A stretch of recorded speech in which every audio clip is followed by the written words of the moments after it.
السلام عليكم ورحمة الله وبركاته. الحمد لله رب العالمين، والصلاة والسلام على سيدنا محمد وعلى آله وصحبه أجمعين. وما توفيقي إلا بالله، لا حول ولا قوة إلا بالله العلي العظيم. سبحانك لا علم لنا إلا ما علمتنا إنك أنت العليم الحكيم. புனிதமிக்க இவ்விழாவின் தகுதிமிக்க தலைவர் அவர்களே,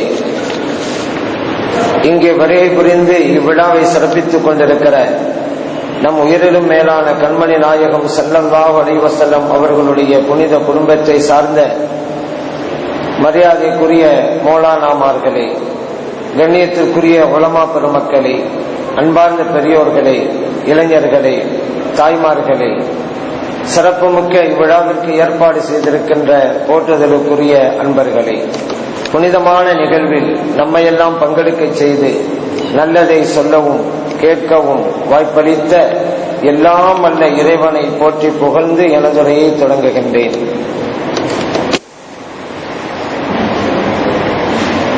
சுன்னத் ஜமாத்து கொள்கைகளை மக்களுடைய உள்ளங்களிலிருந்து அகற்றணும் என்பதற்காக வஹாபிகள் பல்வேறு வழிகளில் பல முயற்சிகளை செய்தாங்க. ஒவ்வொரு வழியிலும் அவர்களை எதிர்த்து நின்று அவர்களுடைய முயற்சியை நாம் முறியடித்திருக்கிறோம். பத்திரிகை அப்படிங்கிற கோணத்தில் வந்தாங்க. நாம் ஒரு பத்திரிகை தொடங்கி அதற்கு எதிராக பல பணிகளை செய்து அவர்களுடைய முயற்சியை தோல்வியடை செய்தோம். துண்டு பிரசரம் அப்படிங்கிற வழியை தேர்ந்தெடுத்தாங்க, நாமும் அதே வழியை தேர்ந்தெடுத்தோம். பொதுக்கூட்டம்னு வந்தாங்க, அதே வழியை நாமும் தேர்ந்தெடுத்தோம். டிவி நிகழ்ச்சின்னு வந்தாங்க, நாமும் விடல, டிவி நிகழ்ச்சி நம்மளும் போனோம். விவாதம்னு வந்தாங்க, அதிலும் விடாமல் களம் கண்டு வெற்றி வாகையை சூடி இருக்கிறோம் இறைவனுடைய அருளால. நம்முடைய பெரியோர்கள் எல்லாம் இவங்கிட்ட போய் என்னங்க விவாதம் பண்றது,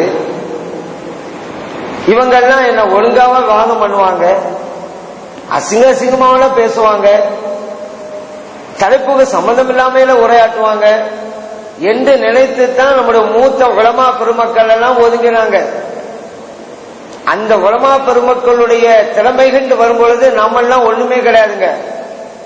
நம்மை விட பன்மடங்கு பல கோடி 100 மடங்கு திறமை உள்ளவர்கள் மூத்த உலமா பெருமக்கள். ஆனாலும் இந்த வஹாபிகளுக்கு எதிராக வாதம் செய்வதற்கு முன் வரல. காரணம், இவர்கள் தலைப்பிலே பேச மாட்டாங்களே, நாகரிகமா பேச மாட்டாங்களே, அசிங்கமான பேசுவாங்க, இவங்கிட்ட போய் என்னத்தை வாதம் செய்ய முடியும் என்றுதான் ஒதுங்கினார்கள்.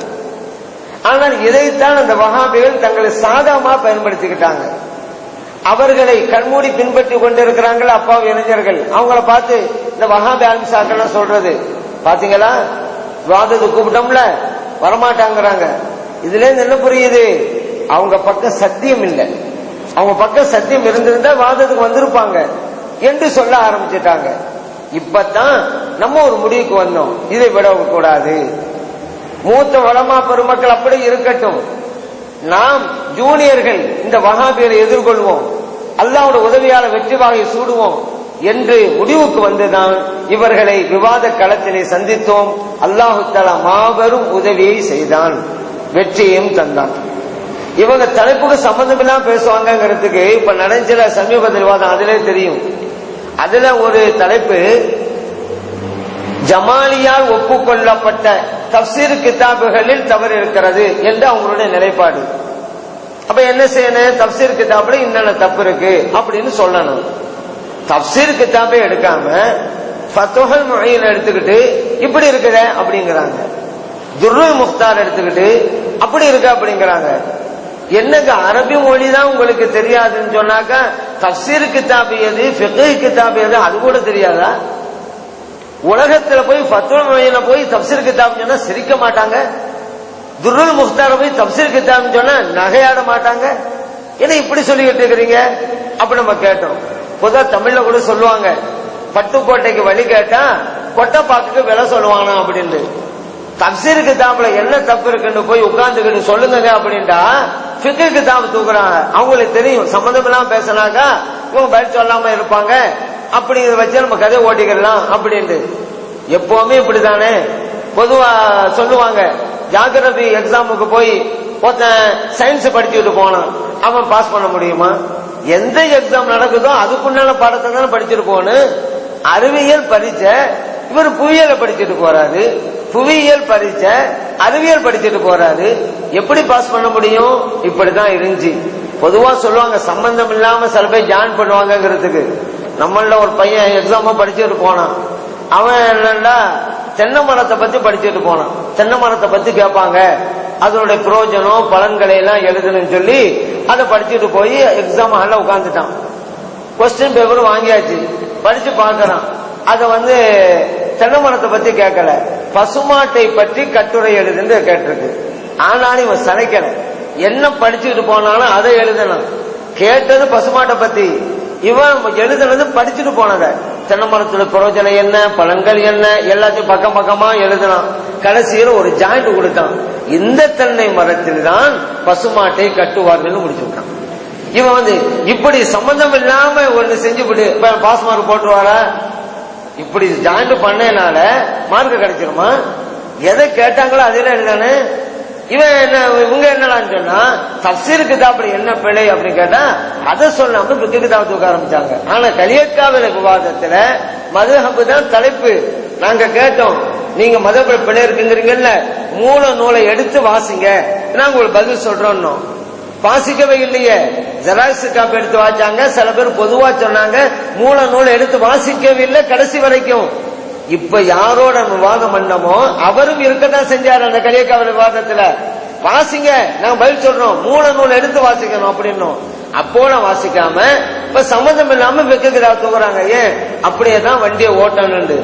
ஏன் தெரியுமா? கலியக்காவில விவாதத்துல நீங்க மூல நூல் எடுத்து வாசிங்கன்னு இவங்க சொன்னதெல்லாம் தப்பு. ஒரு பெண்மணி அப்படி செய்தால் இப்படி செய்தால் ஹஜ்ஜு கூடும் என்று எழுதியிருக்கிறார்கள் ஒரு பொய்யை சொன்னாங்க கலியக்கால் விவாதத்தில். அதை வாசிங்க. அது இந்த விவாதத்தில் நம்ம போட்டு காமிச்சோம். ஹஜ்ஜு கூடாது என்றுதான் இருக்கிறது, ஃபஸத என்று இருக்குது.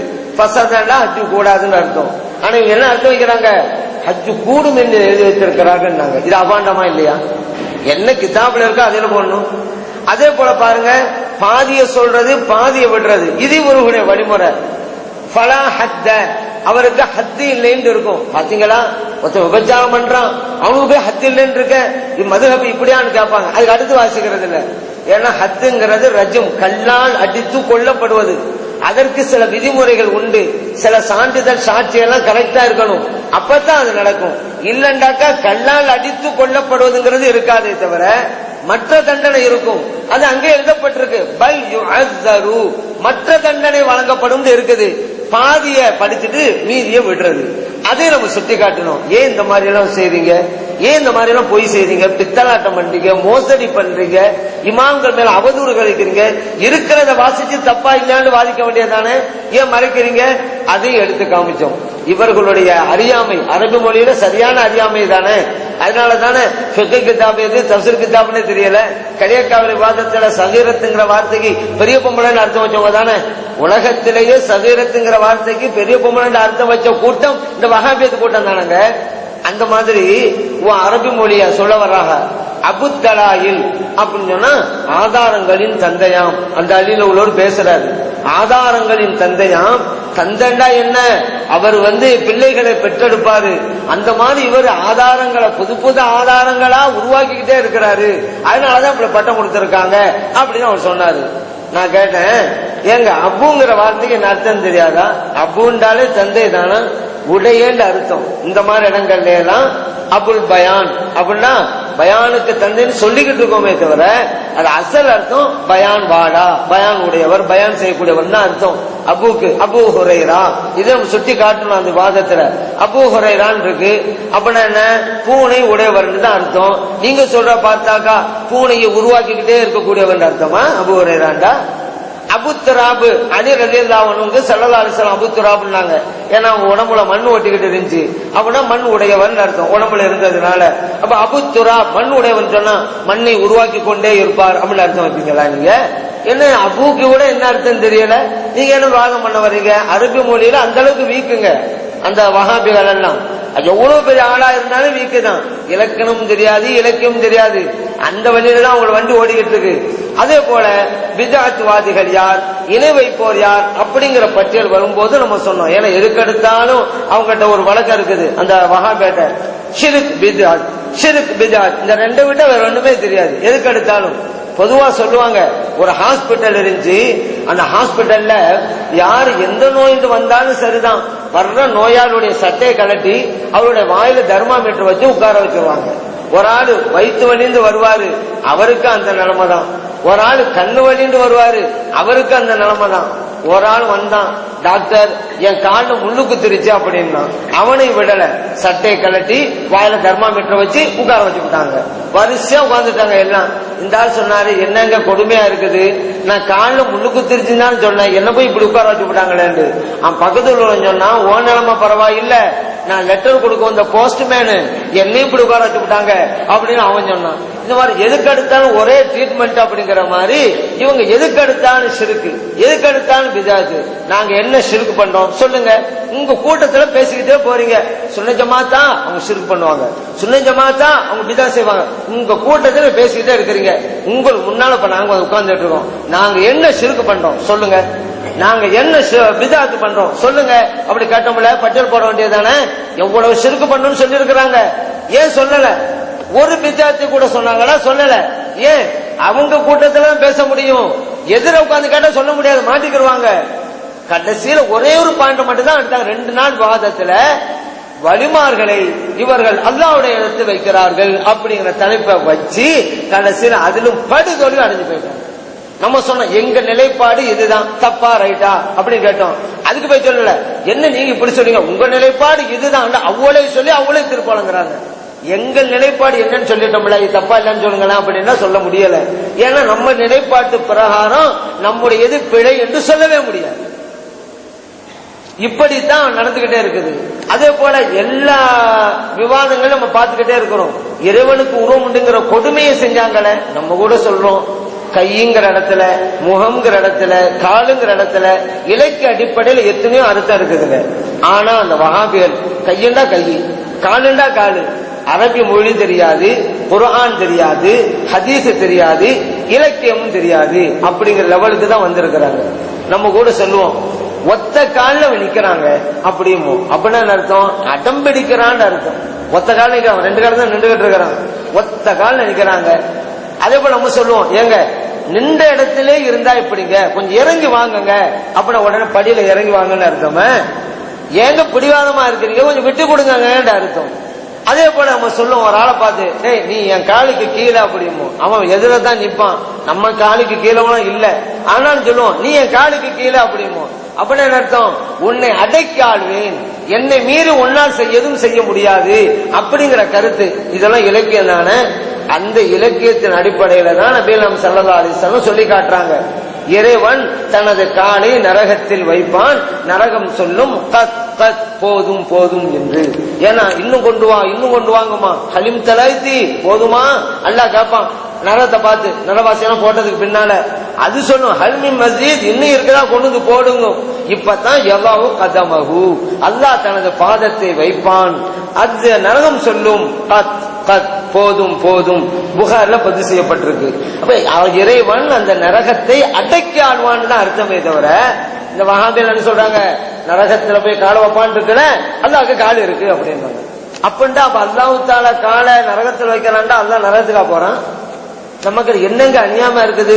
தப்பு பண்ணவனையெல்லாம் நரகத்துல அல்லாஹ் தஆலா போடுவான் அப்படின்னு நம்ம படிச்சுக்கிட்டு இருக்கோம், நீங்க அல்லாவே நரகத்தை அனுப்பிக்கிட்டு இருக்கிறீங்க, என்னங்க கொடுமை அப்ப நம்ம கேட்டோம். அதே போல யௌம யுக்ஷபான் சாக்கின் அவ கொண்டு வர்றாங்க, அல்லாஹ் உறுப்பு இருக்கான் குர்ஆன்ல அல்லாஹ் சொல்லி காட்டுறான், சாக்கை காட்டப்படும் அப்படின்னு இருக்குது. சாக்குன்னா என்ன, அரபு மொழியை எத்தனை அர்த்தம்னு பார்க்கணும், இறைவனுக்கு எது பொருந்தும் அப்படிங்கறத செய்யணும். சாக்குக்கு காடுன்னு அர்த்தம் இருக்கு, ஷித்தத் கடுமை அப்படின்னு அர்த்தம் இருக்குது. அல்லாஹ்வுக்கு எது பொருந்தும், கடுமைங்கிற பொருந்தும். ஏன் அல்லாஹ்வுடைய பண்பெல்லாம் நம்ம படிச்சிருக்கிறோம், இன்ன பத்ஷ ரப்பிக லஷதீத், இறைவனுடைய பிடி கடுமையாக இருக்கும். இன்னல்லாஹ ஷதீதுல் இகாப், அல்லாஹ் தஆலா கடுமையாக தண்டிப்பவன், இதெல்லாம் படிச்சிருக்கோம். அல்லாஹ்வுடைய பண்புகள்ல ஷித்தத்து ஒன்று, இறைவன் அந்த பண்பை அங்கே காட்டுவான், அது சரியா இருக்கும். இங்க வந்து என்ன அர்த்தம் வச்சாங்க? அல்லாஹு தஆலா காலை காட்டுவான்.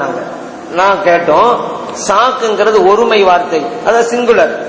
காலை காட்டுவான்னு இருக்கிறீங்க, அப்ப அல்லாஹ்வுக்கு ஒரு காலா, அல்லாஹ் ஒத்த காலனா அப்படின்னு நம்ம கேட்டோம். ஒரு காலுன்னு தான் இருக்கும், ரெண்டு கால் நம்ம விளங்கணும் அப்படின்னா இது எவ்வளவு பெரிய கொடுமை. அல்லாஹ் விஷயத்துல ஒரு காலம் இருக்குமா, நம்ம ரெண்டு காலம் அப்படின்னா என்ன முடிவு பண்றாங்க? நமக்கு ரெண்டு கால் இருக்கிற மாதிரி அல்லாஹ்வுக்கு ரெண்டு கால் இருக்கணும் முடிவு பண்ணிருக்கிறாங்க. இதை விட கொடுமை என்ன இருக்கு? அல்லாஹ்வுடைய விஷயத்துல இப்படி இல்லாத பொல்லாத கருத்துக்களை தான் வச்சாங்க. அப்ப அல்லாஹ் தஆலா ஆடையை திறந்து காட்டுவான் அப்படித்தானே இருக்கு. யுபிஷபுக்கு அப்படித்தானே அர்த்தம் வச்சாங்க. அவன் இறைவன் தனது பண்பை காட்டுவான பிரச்சனை கிடையாது. காலை காட்டுவான்னா ஆடை மூடி இருந்ததா, பிறகு ஆடை இல்லாமல் போயிருச்சா? அல்லாஹ்வுடைய பண்பை புரியாமல் இறைவனுக்கு உருவம் கொடுத்து இறைவனையே அவமானப்படுத்தினார். இதுதான் நடந்தது. அல்லாஹ் தஆலா அர்ஷ்ல உட்கார்ந்துட்டு இருக்கான் அப்படின்னாங்க. அர்ஷ்ல உட்கார்ந்துருக்கானா? அப்ப அல்லாஹ் தஆலா குர்ஆன்ல சொல்றாங்க, யஹ்மிலு அர்ஷ ரப்பிக ஃபௌகஹும் யௌமைதின் ஸமானியா, உங்க ரப்புனுடைய அரிச 8 மலக்கள் சுமப்பார்கள் இருக்குதே. அப்ப அல்லாஹ் தஆலாவை சேர்த்து தான் அந்த மலக்குமார்கள் எல்லாம் சுமக்கிறாங்களா? அல்லாஹ்வோட வெயிட் என்னங்க அப்படின்னு ஒரு வஹாபிட்ட போய் கேளுங்க, அவர் சொல்லுவாரு 8 மலக்கு சேர்ந்தா அல்லாஹ்வை தூக்கிடலாம், அதுதான் வெயிட். அப்படித்தானே வரும். 8 மலக்கு அரிச தூக்குறாங்க, அல்லாஹ்வை சேர்த்து தானே சுமக்கிறாங்க. என்ன நீங்க அல்லாஹ் கிண்டல் பண்றீங்க? அல்லாஹ் கிண்டல் பண்ணல, உங்கள் கடவுளை கிண்டல் பண்ணிக்கிட்டு இருக்கோம். எங்கள் இறைவன் நான் கிண்டல் பண்ணல, எங்கள் இறைவன் தான் உருவமற்றவனாச்சே, அவனை போய் நாங்க கிண்டல் பண்ணுவோம். உங்கள் கடவுளை நாங்கள் கிண்டல் பண்ணுகிறோம், கேலி பண்ணுகிறோம், இனிமேலும் பண்ணுவோம் அப்படின்னு நம்ம சொன்னோம். வாதத்துல நம்ம சொன்னோம். அது நபி நாம ஸல்லல்லாஹு அலைஹி சொல்றாங்க, அரிசி தண்ணீர் மேல இருக்குது. அப்ப நீங்க வந்து அல்லாஹ் அரிசில இருக்கான்னு சொன்னா, அரிசி தண்ணீர்ல மேல இருந்தா அல்லாஹ் தண்ணீர்ல மிதந்துகிட்டு இருக்கிறானா அப்படி கேட்டா, என்ன அல்லாஹ் கிண்டல் பண்ணீங்க? உங்கள் கடவுளை கிண்டல் பண்ணிக்கிறோம். எங்கள் இறைவன் அரிசில இருக்கா நாங்க சொல்லவே இல்லையே. அப்படி சொன்னோமா? அரிசில உட்கார்ந்துட்டு இருக்கான்னு நம்ம சொல்லவா செஞ்சோம்? ஏன்னா உருவம் சொன்னோமா? உங்கள் கடவுளை கிண்டல் பண்ணுவோம் அப்படின்னு நம்ம சொன்னோம். தங்களுக்கென்று ஒரு கடவுள் நியமித்து வச்சிருக்கிறாங்க அவங்க. எந்த அளவுக்கு? பொதுவாகவே நீங்க பாருங்க, இலக்கியம் தெரியல அப்படின்னு சொன்னல, முகம் அப்படின்னு வச்சா கூட நம்ம கூட சொல்ல, உங்க முகத்துக்காக பாக்குறேங்க அப்படின்னு செய்தியோட, உங்க முகத்துக்காக நான் பாக்குறேன் அப்படின்னா என்ன அர்த்தம்? உங்களுக்காக பாக்குறேன்னு அர்த்தம். அதை விட்டு முகத்துக்காக பாக்குறேன்னு சொன்னாரு. அப்ப உங்க கையுக்காக பார்க்கல, உங்க காலுக்காக தான் நான் பார்க்கல, உங்க முகத்துக்காக தான் பாக்குறேன் அப்படின்னு அர்த்தமா? உங்களுக்காக பாக்குறேங்க, முகத்திற்காக. இன்னொரு ஆள் கோபத்தை சொல்லுவாரு, இனிமே என் முகத்துல முழிக்காத அப்படின்பாரு. அப்படின்னா என் கைய பாத்துக்க, என் காலை பாத்துக்க அப்படின்னு அர்த்தமா? முகத்துல முழிக்காதன்னா என்னையே பார்க்காதன்னு அர்த்தம். அங்கதான் அல்லாஹ் சொல்றான், குல்லு மன் அலைஹா ஃபான், எல்லாம் அழிந்து போய்விடும், வயபுகா வஜ்ஹு ரப்பிக், உங்கள் இறைவனுடைய வஜ்ஹு மட்டும் இருக்கும். இங்க வஜ்ஹுண்டா முகம், உள்ளமைன்னு அர்த்தம். அல்லாஹ்வுடைய உள்ளமை மட்டும் இருக்கும், எல்லாம் அழிந்து போய்விடும். ஆனா இவங்க என்ன சொல்றாங்க? வஜ்ஹுண்டா முகம் தான், அல்லாஹ்வுடைய முகம் தான். அப்ப நம்ம கேட்டோம், நீங்க அல்லாஹ் கை இருக்குங்கிறீங்க, கால் இருக்குங்கிறீங்க, முகம் இருக்குங்கிறீங்க, எல்லாம் அழிஞ்சு போகும், அல்லாஹ்வுடைய முகம் மட்டும் தான் இருக்குன்னு சொன்னா அல்லாஹ்வுடைய கையுமுள்ள அழிஞ்சு போயிருது, அல்லாஹ்வுடைய முகம் மட்டும் தானே இருக்குது, அல்லாஹ்வுடைய காலு முழங்க அழிஞ்சு போகுது அப்படின்னு சொன்னா என்ன கிண்டல் பண்ணீங்க? உங்கள் கடவுளை கிண்டல் பண்ணுவோம். நீங்கள கை காலம் கொடுத்து வச்சிருக்கிறீங்க, எங்கள் இறைவனை நாங்க எப்படி மதிக்கணுமோ அப்படி மதிப்போம், அப்படிதான் மதிச்சுக்கிட்டு இருக்கிறோம். எந்த அளவுக்கு அவர்கள் அறியாமையில் இருக்கிறார்கள் அப்படிங்கறத இது மூலம் புரிஞ்சு கொள்ளலாம். ஆனா அவங்க ரொம்ப திறமை நினைச்சுக்கிட்டு இவ்வளவு காலமா நம்ம என்ன நினைச்சாங்க, கையண்டு வருது, கால் வருது, அள்ளி போடுவோம், மாட்டிக்கிடுவாங்கன்னு நினைச்சாங்க. நம்ம தான் எல்லாம் படிச்சு என்ன விளக்கங்கிறத நம்ம எம்மாலும் சொல்லித்தர படிச்சுட்டு தானே போய் உட்கார்றோம். ஆனா அவங்க நினைக்கிற எல்லாம் தெரிஞ்சமா நினைக்கிறது, அவங்களை விட தெரிஞ்சவங்களும் உலகத்து இருப்பாங்கிற மறந்துடுறது. ஒரு ஆள் ஹோட்டலுக்கு போனா சர்வரை கூப்பிட்டு மூளை இருக்கா அப்படின்னு, இங்கதான் மூளை, ஒரு திறமை வெளிப்படுத்துறாளாம். சர்வரை பார்த்து மூளை இருக்கா, இதே வெளியில கேட்டா நடக்கிறத வேற. ஆனா அங்க அவன் கோவிக்கவும் முடியாது. கோவிச்சான்னு வச்சுக்கோங்க, என்னப்பா நான் மூளை இருக்கான்னு தானே கேட்டேன், இருந்தா இருக்குன்னு சொல்லி இல்லைன்னு சொல்லி ஏன் கோவிக்கிறேன்னு இந்த ஆள் பேசுவான். அதனால சர்வர் கோபிக்கல, ஆனா திறமையான ஆளு அழகா பதில் சொன்னாரு.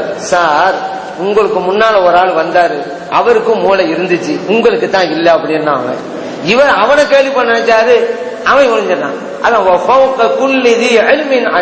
ஒவ்வொரு அறிஞனுக்கு மேலும் ஒரு அறிஞர் இருந்துகிட்டு தான் இருப்பான். ஆனா இந்த வஹாப் என்ன செய்யறது, ரொம்ப திறமை நினைச்சுக்கிட்டு கடைசியில ஒண்ணுமில்லாம ஆகி விட்டுது. இப்ப அவங்களை பின்பற்ற அப்பாவி இளைஞர்கள்லாம் யோசிக்கிறாங்க, என்னடா இவரை இப்படி நினைச்சோம், இஸ்லாமிய அறிஞர் நினைச்சோம், குர்ஆன் ஹதீஸ் எல்லாம் கரைச்சு குடிச்சோம் நினைச்சோம், கடைசியில் இப்படி ஆகி போயிட்டாரு நம்மாலு, இவர் பதிலே சொல்ல மாட்டேங்கிறாரு, எங்கள் இமாம்கள் உதவி இல்லாம உங்களா புரிய முடியாதுன்னு சொல்லி பட்டியல் போடுறோம் ஆயத்துகளையும் ஹதீஸ்களையும். நீங்க அந்த சீடிகளை வாங்கி பார்த்தா தெரியும், ஒண்ணு கூட பதில் சொல்லலாங்க. அப்ப இதுல என்ன வழங்குது, இவங்க குர்ஆனையும் ஹதீஸையும் சரியா புரியாதவர்கள் அப்படிங்கிறது அங்க வழங்கி போச்சு தானே.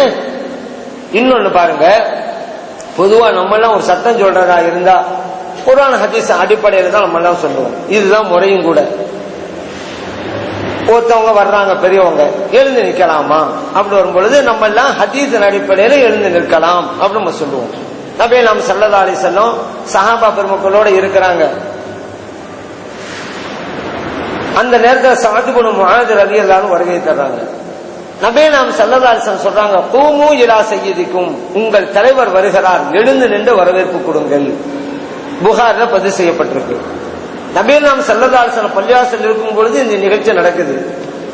இப்ப இந்த அது தெளிவா அறிவிக்குது, பெரியவங்க வந்தா எழுந்து நின்று வரவேற்பு கொடுக்கணும் அப்படின்னு. நபி நாம் ஸல்லல்லாஹு அலைஹி வஸல்லம் ஃபாத்திமா ரலியல்லாஹு அன்ஹா வீட்டுக்கு போனா ஃபாத்திமா ரலியல்லாஹு அன்ஹா எழுந்து நின்று வரவேற்பாங்க. ஃபாத்திமா ரலியல்லாஹு அன்ஹா நபி நாம் ஸல்லல்லாஹு அலைஹி வஸல்லம் அவங்க வீட்டுக்கு வந்தா நபி நாம் ஸல்லல்லாஹு அலைஹி வஸல்லம் எழுந்து நின்று வரவேற்பு கொடுப்பாங்க. அபூ தாவூதுல பதிவு செய்யப்பட்டிருக்கு. இது ஒண்ணு தெளிவா அறிவிக்குது. நபி நாம் ஸல்லல்லாஹு அலைஹி வஸல்லம் சொல்லி இருக்கிறாங்களே, நான் வந்தாக்கா அஜமிகள் எழுந்திருப்பது போல எழுந்திருக்காதீங்க அப்படின்ட்டு. ஆமா, அவன் சொன்னது உண்மைதான். அஜமிகள் மாதிரி, ஏன்னா அஜமிகள் எப்படி இருப்பாங்க சொன்னா, ஒருத்தர் பெரியவங்க வந்தா எழுந்து வரவேற்பு கொடுக்க வேண்டியதுதான். அவங்க ஒரு வேலையா டக்குன்னு போயிட்டு வர்றாங்க, அப்ப எழுதி நிக்கிறது. இன்னும் பக்கத்துல மரம் போயிட்டு வர்றாங்க, மரம் எழுதி நிக்கிறது. அப்ப அந்த சபையே ஒரு விளையாட்டு மாதிரி ஆயிடும். போயிட்டு வரும்போதெல்லாம் எழுந்து நின்றாக்க சபை சபையா இருக்காது. அதனாலதான் சொன்னாங்க அஜமிகள் எழுந்து நிக்கிற மாதிரி எழுந்து நிக்காதீங்க.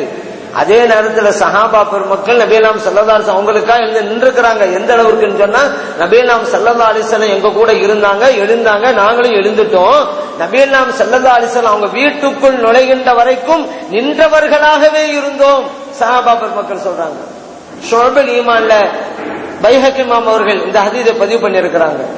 அப்ப இதுவெல்லாம் இருக்கதான் செய்யுது. நம்ம எல்லாம் பெரியவங்க வந்தா எழுதி நிற்கிறது அதீத ஆதாரம் காட்டுறோம்.